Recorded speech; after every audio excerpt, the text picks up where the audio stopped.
This episode was recorded on Tuesday, 24 November, before the events of 27 November and the assassination of Iranian nuclear scientist Mohsen Fakhrizadeh in Iran. Hello and welcome to a special edition of Sound Strategic. I'm Tom Beckett, the Executive Director of the IISS Middle East, based in Bahrain, and we're scheduling this Sound Strategic podcast ahead of this year's Manama Dialogue, which begins on Friday. We specifically wanted to dedicate an episode to exploring the major developments in the Middle East over the course of 2020. To help me with this, I'm joined by Alhasan and Camille Lons.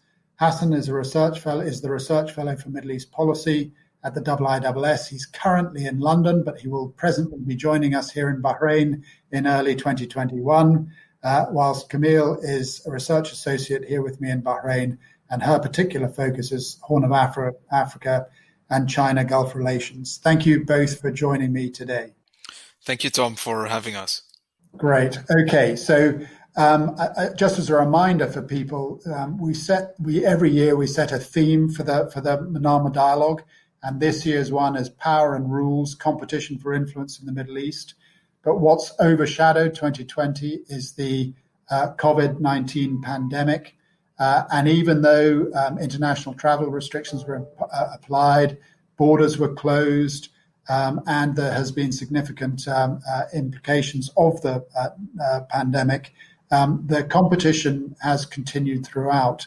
But saying that, it's worth first of all looking at what are the effects of the pandemic, both for security but also the economic fallout. Hasan, perhaps if I could turn to you first, and the first question would be, has the COVID pandemic, has it further destabilized the region? And secondly, what do you think is the economic fallout of the pandemic? Sure. Thank you very much, Tom, and it's a real pleasure to be here with you. I think it's the COVID pandemic has most certainly, I think, further destabilized the region on multiple fronts. I think as far as the economic front is concerned, obviously the first order effects of the pandemic in terms of the effect on the population, on people's health, on consumption patterns, as well as the lockdowns that have had to be enforced in order to contain the spread of the disease. I think these have had, of course, a very serious adverse effect on the economies of the different countries in the region. But I think as far as the oil-producing countries are concerned, for example, the second-order effects of the really the decline in global oil prices that we saw as a result of the economic slowdown, that itself was the result of these lockdown measures, the changes in people's consumption patterns, and the general slowdown of economic activity. I think that these second-order effects have also been extremely consequential for the oil-producing countries, such as the GCC countries. And at some point, we even saw oil prices very momentarily slide down into negative territory. And I think that was a historic moment for everyone around the world. So obviously, I think oil prices have been one of the key economic consequences of the COVID-19 pandemic. And of course, this has knock-on effects as well for the remainder of the region, because the Gulf states are important sources of capital, of investments, of financial flows that then circulate into the rest of the region. And so everyone's going to be feeling the bite, not only the oil-producing countries, but even those countries that depend on tourism, for example, in order to make a living. I think this raises some very important questions for policymakers and planners, especially in the Gulf. I think it raises the need to reassess the economic visions that have been put in place by almost all of the Gulf countries, and that center on the free flow of goods and people across borders. Partly the desire to invest in tourism and in logistics and transportation, global aviation, positioning themselves as hubs and centers for global aviation and logistics and so on. All of these are likely to be reassessed in the given in light of the coronavirus pandemic? Excellent. I mean, I'd like to just, if I could explore that a little bit further, because I think your assessment of the effect on the oil prices, clearly there was a two-pronged reason for that. One was the pandemic, and that just exacerbated what was already low oil prices, which of course still provides the majority of the GDP for most of the countries of the region, including Bahrain, where it's 50%, and there's little oil to actually produce.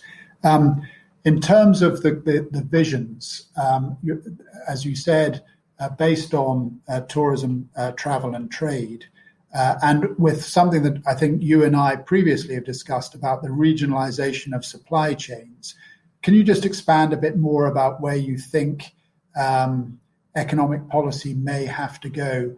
I suppose in shorthand, should the visions that every country has, should they be accelerated in the same direction, or do they need to change them?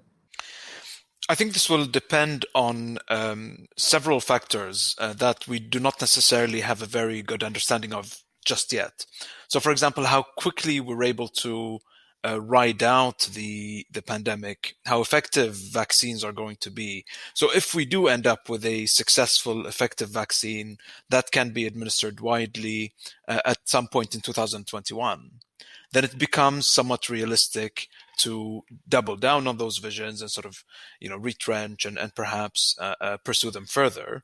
It might make sense to revive plans to invest in tourism, trade, aviation, transportation, logistics, and so on.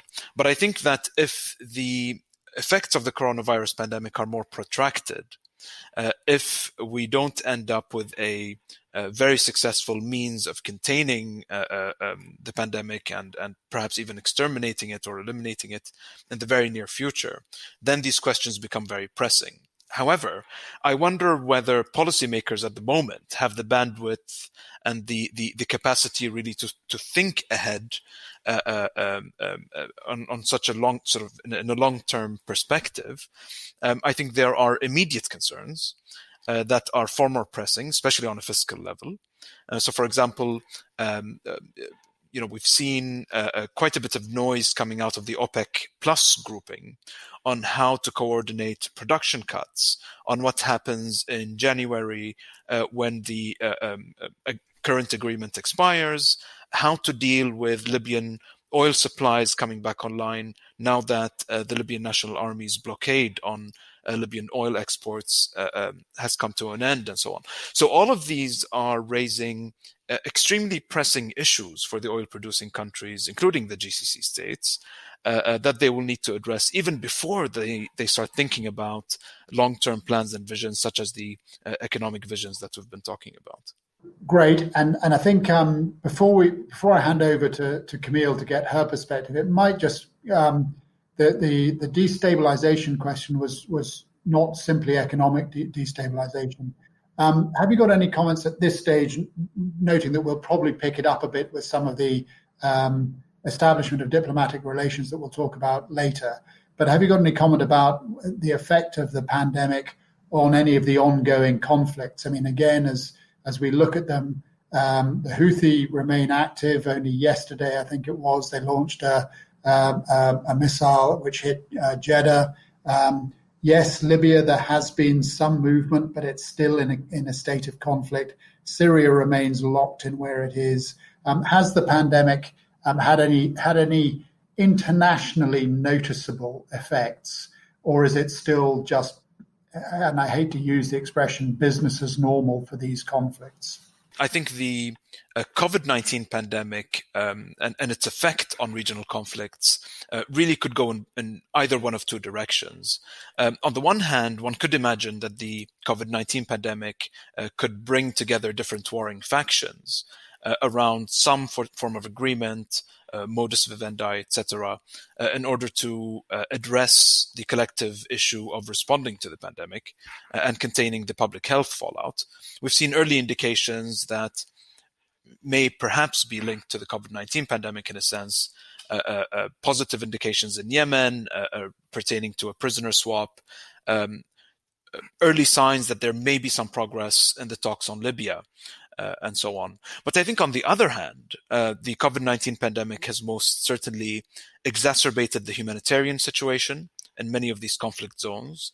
I think it has constrained the ability of protection relief agencies, including the UNHCR, to deliver relief and humanitarian assistance to people on the ground. I think the UNHCR is reporting that this year has been the lowest in terms of refugee resettlement over the past 2 decades. So I think this points to the real logistical difficulties that the COVID-19 pandemic has created for people who are living in the ground, who need to access relief and humanitarian assistance really in order to go about their daily lives. So we're seeing these effects and counter effects of the COVID-19 pandemic. How they ultimately pan out, I think, will depend on the local context, on the ability of different local and actors and their regional and global sponsors to broker at least temporary ceasefire agreements, and on the ability of different protection agencies to raise funds on the one hand from global and regional donors, and on the other hand to be able to deploy them to people who need them on the ground. Excellent, thank you very. That's great. I think what we haven't seen at the beginning of the pandemic, if you remember, the UN Secretary General encouraged everyone to bring in ceasefires. I guess most national responses turned inwards about how they would deal with the health fallout of the pandemic rather than dealing with the internationalized conflicts that we see. But Camille, returning back to the original piece, whether the pandemic has destabilized the region, how do you see it when you look from outside to inside? Whether it's from a Chinese perspective or wherever, or indeed with it from how it affects the Horn of Africa and what's going on there. Thank you, Tom. So as Hasan was saying, economic shocks always come with far-reaching political and security ramifications, and it is still early to really make an assessment of this, as we're only starting now to see these political and security ramifications unfold. Maybe just before to reply to your question, coming back a little bit to the Gulf region and to the oil price crisis, this is going to have far-reaching consequences, political consequences, domestically for these countries. And the COVID pandemic here is not really a shift, but more reinforcing already existing trends. The oil price war between Saudi Arabia and Russia in March, April is quite revealing of a deeper long-term transformation of global energy markets. And so even if Saudi Arabia has reaffirmed its leadership over those markets and has managed to bring back Russia to the negotiation table and has hardly hit its competitors, especially shale producers, the challenge of decreasing oil revenues is not going to go away. And Gulf countries have been trying to address this challenge for some time now. They have enrolled ambitious national strategies to diversify their economies. But the current crisis has really revealed how much works remain on this front. And this is going to have important domestic political ramifications as we see a transformation in the relationship between the state and the society, what we call the rentier social contract, and what the population is expecting from the state. We've seen that a lot of Gulf countries, for example, have enforced difficult austerity measures. Saudi Arabia has tripled its value-added tax to 15%. So this will definitely have important political repercussion on the domestic politics. On a regional perspective, a lot of those Gulf states have until now gained a lot of political influence through the disbursement of humanitarian aid or different types of financial supports to the region, to the Middle East, but also to East Africa, to the Mediterranean, to Asia. And this economic crisis and the shrinking of their financial reserves are going to limit substantially the geoeconomic tools that they were able to extend to expand their geopolitical influence in their neighborhood. And then if we expand the scale a bit wider and we look at great power politics, I'll probably come back to this later in the conversation, but this crisis has also it's compounding already ongoing transformations in the way Middle Eastern countries are balancing their relationship with the US and with other players, including China. And I think the way the US has been reacting to the crisis, the fact that it has been quite reluctant to play a leadership role on a global scale during the pandemic, and the way this has contrasted also with China's very active mask diplomacy, this has reinforced the feeling among Middle Eastern countries that they should not rely anymore only on the US umbrella. Absolutely, Camille. It's a great point that the historic sort of bulwark of the United States for security is somewhat questionable. The President Trump's administration has been in some ways transactional, and President Biden's looks like it'll take a different approach, although both intend, it appears, to have a same reducing of the military presence in the region.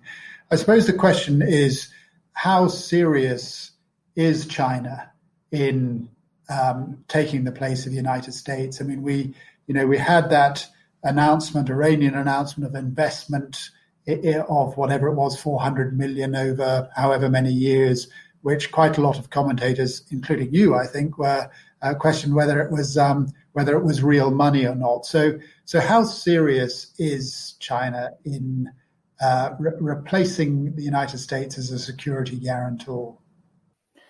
Well, on the question of replacing the US as a security guarantor, I don't think that China is really interested in this.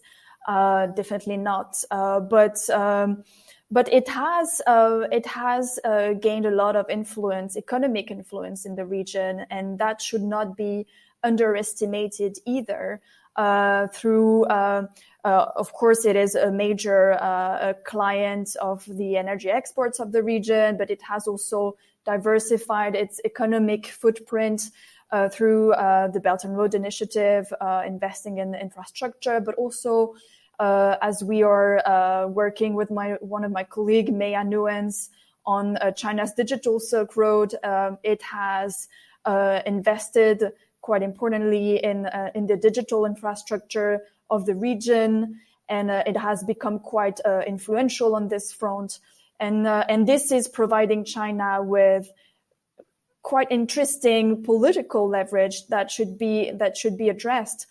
So the question is less about either whether China is going to replace the US as a security guarantor, because it has shown until now that it was not interested, that its core foreign policy interests remains closer to home in the Asia Pacific, and that the Middle East remains a region that seems complicated and far from its core interests until now. But also from a Middle Eastern perspective, a lot of Middle Eastern leaders are very aware of this as well, and they know that China is not willing to play this role, and for this reason, they are very attached to the US, and they're very aware that the US remain their main ally here. But on an economic point of view, China is making important headways, and this is going to have also important strategic ramifications that the US and other actors should closely watch. Excellent. Thank you very much for that, Camille. I think we'll leave at this stage the impact of the pandemic for the region, and we'll move on to what was probably one of the most significant developments that we've seen in 2020. If we remember when President Trump's administration came in, they would solve the Palestinian problem. They would have a solution for that. They would make a deal of the century. Bahrain itself hosted the Peace to Prosperity workshop which was supposed to be a precursor to the plan, and then indeed the plan was laid on the table, and it didn't get a particularly good reading. And then shortly after that, or slightly after that, in September of this year, we saw the United Arab Emirates, as the parlance has been normalizing with Israel. I think in better terms, it's United Arab Emirates and Bahrain and now Sudan establishing diplomatic relations with Israel. But it's significant and it is important. But Hasan, again, perhaps going to you first. Why do you think it happened? And what do you think it's going to do to the region in security terms? It's possible to answer the question of why it happened in multiple ways. But I think one way in which to do so is to look at the way all of these different regional antagonisms have been shaping over the past year or so, where we've seen some of the Gulf states, especially Saudi Arabia, the UAE, Bahrain, wanting to, I think, bring themselves closer with Israel in the face, really, and to confront a shared and common threat, which is, of course, Iran, primarily, but not exclusively. And I think part of the reason why this happened is that there is a palpable sense that many of these regional but non-Arab players, Iran, Turkey especially, have become increasingly aggressive, have become increasingly assertive in their presence across conflict zones. We've seen Turkey being involved, of course, in Syria, in Libya, asserting itself in the Mediterranean, but also in the conflict that's raging on between Azerbaijan and Armenia. And I think this really worries policymakers and planners in the Gulf, who feel somewhat encircled, especially at the time when U.S. commitment to the security of the region, U.S. global leadership appears to be in doubt. And I think this really provides an incentive to come somewhat closer to the other regional non-Arab player with whom they share this threat perception vis-a-vis Iran primarily, but also to some extent vis-a-vis Turkey. That's, of course, namely Israel. I think what this does is this, I think, solidifies and crystallizes many of these regional antagonisms. They become much closer. They become much easier to see. But I think what it also does is that it really signals the end of the so-called Arab consensus on the Palestinian issue and how to address the Palestinian issue.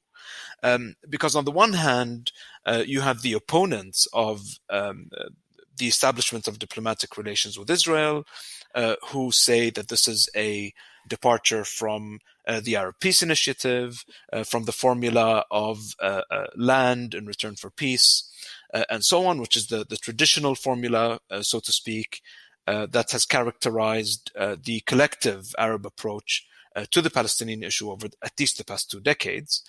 But I think, on the other hand, the proponents of this move say, listen, I mean, things on the reality on the ground has changed beyond recognition. The two-state solution, as it is on paper, no longer seems possible in the same way. The Arab Peace Initiative is no longer producing the effect. It really is no longer, I think, a viable platform, perhaps, in the same way that it may have been 2 decades ago. And so it's time to try a new approach, to change the sequence of things, to put peace first, and then try to resolve the Palestinian issue, come to an equitable resolution that can guarantee some sort of coexistence between the two parties, to say the least. But I think there's also a privileging, a prioritization of the geopolitical antagonisms that is pitting these countries, the UAE, Bahrain, and Saudi Arabia, of course, alongside with Israel against Iran on the one hand and increasing Turkish assertiveness on the other. Absolutely.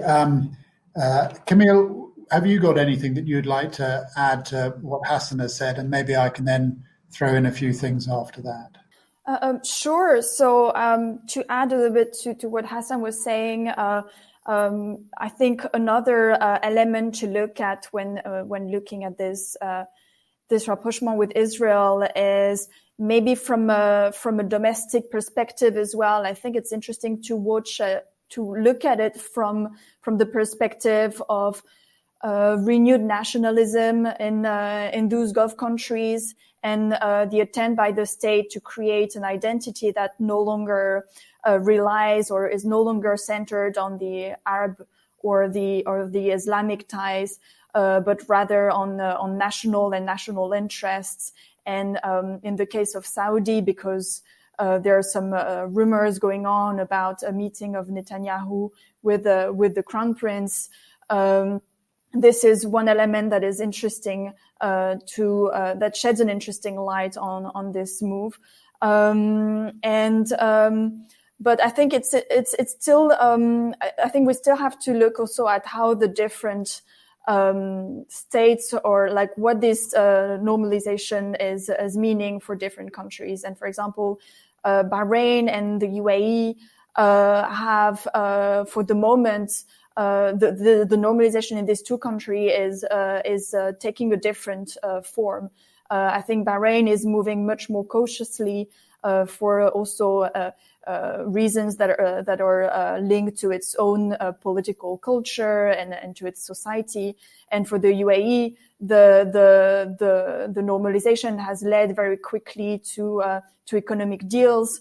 So it is interesting to see how the different Gulf countries, or how the normalization is taking place in those different countries based on their own national politics and internal politics. Indeed, absolutely. And I think it was clear when the Emirates made its announcement, and then subsequently when Bahrain made its announcement, that for both parties, the resolution of the Palestinian issue remained very important to them. I think, as Hasan said, there was a sense that you couldn't just keep playing the same record, and that someone had to take a step to do things differently to find that just solution for the Palestinian people.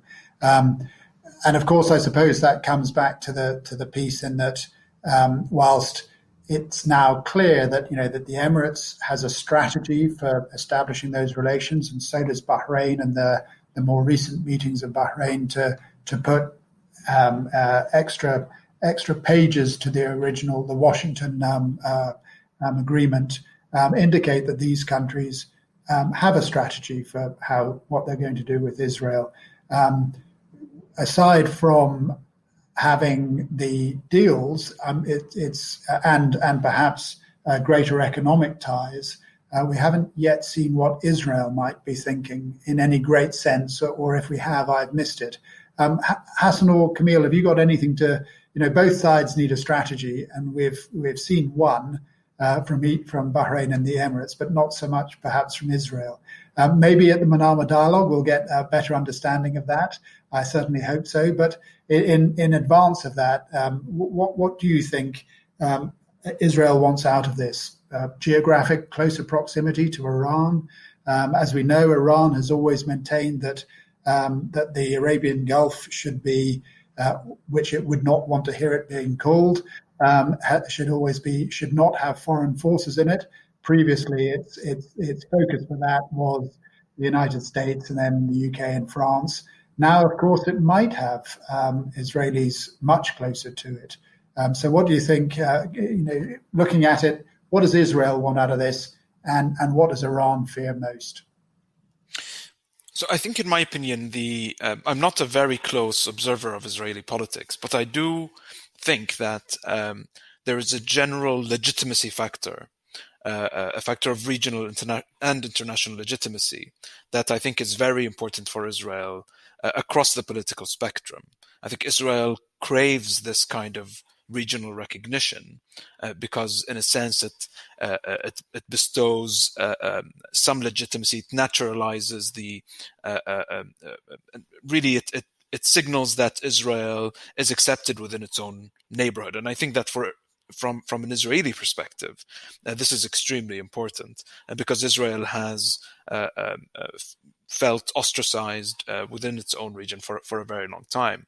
But I think that there is a common, in addition to facing the Iranian threat and so on, I think one of the common issues on which the two sides are going to have to collaborate very soon is the question of the incoming Biden administration, how it approaches the region, especially the question of the JCPOA and engaging Iran.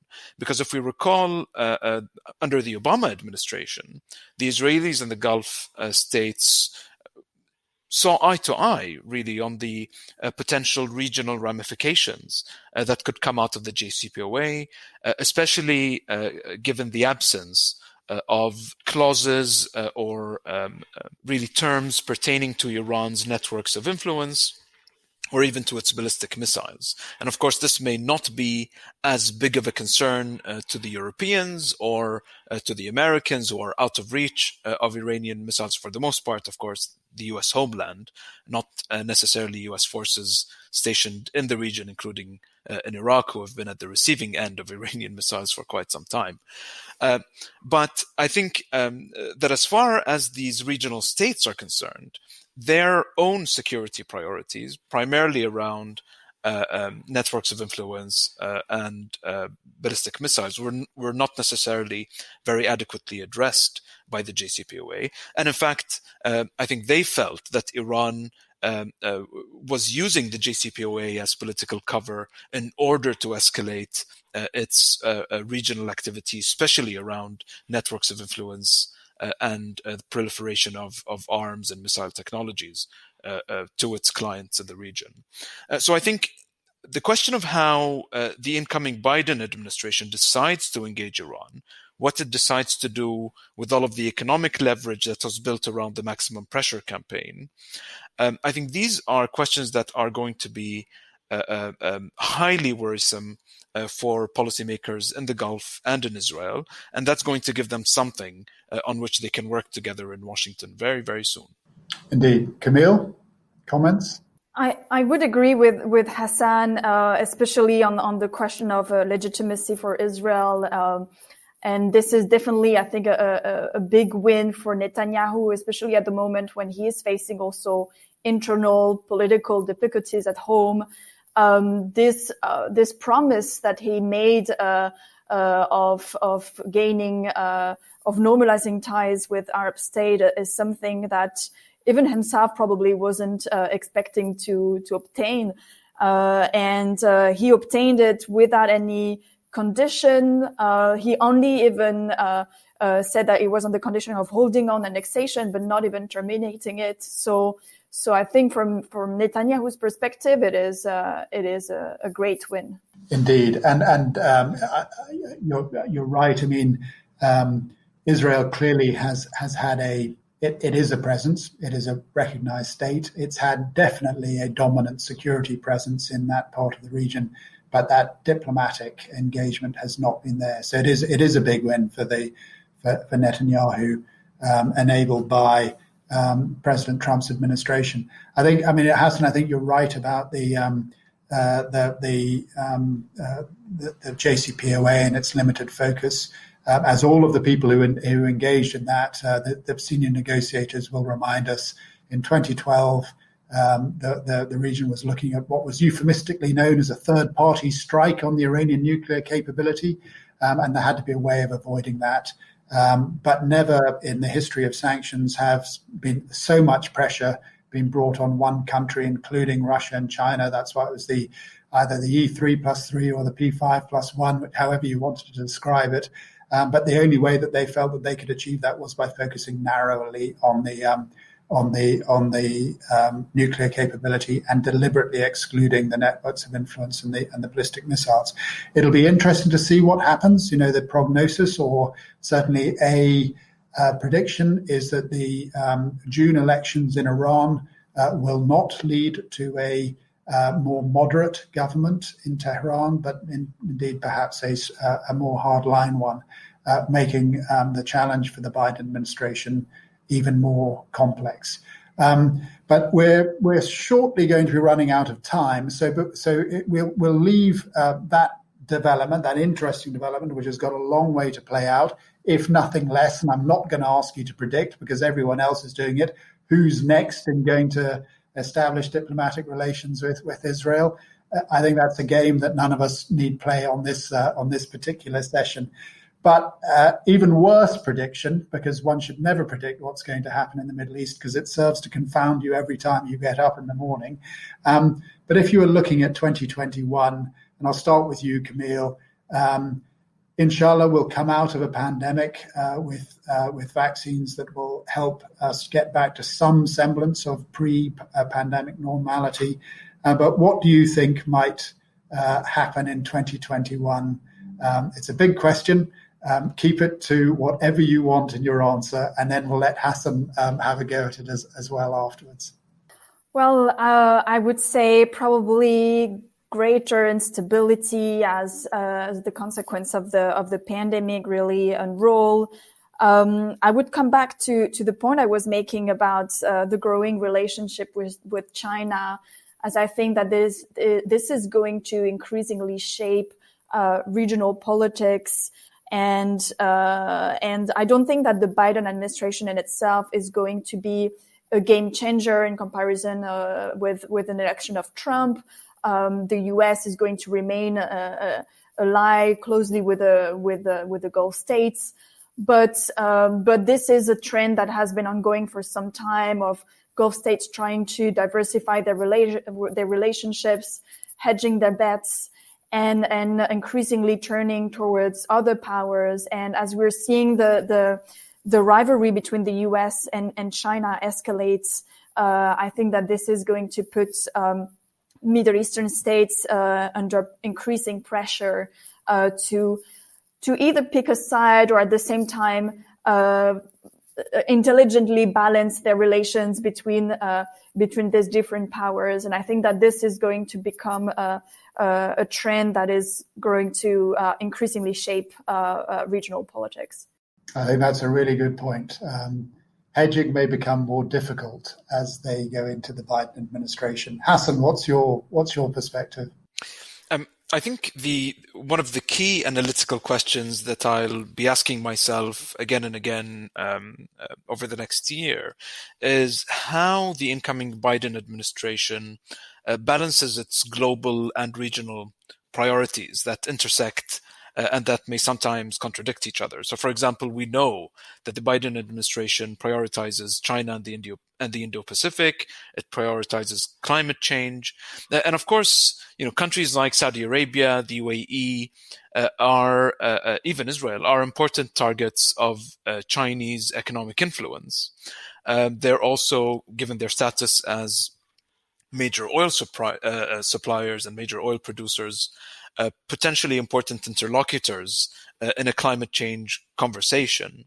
Now, how do you balance that with Biden's regional priority of re-engaging Iran through the JCPOA, and what that might do to alienate these very same players, namely Saudi Arabia and the UAE, for example? So I think it will be interesting for me to see how the Biden administration resolves these contradictions and these tensions between its global and regional priorities. I think that's going to be a big question that I'm going to be asking myself.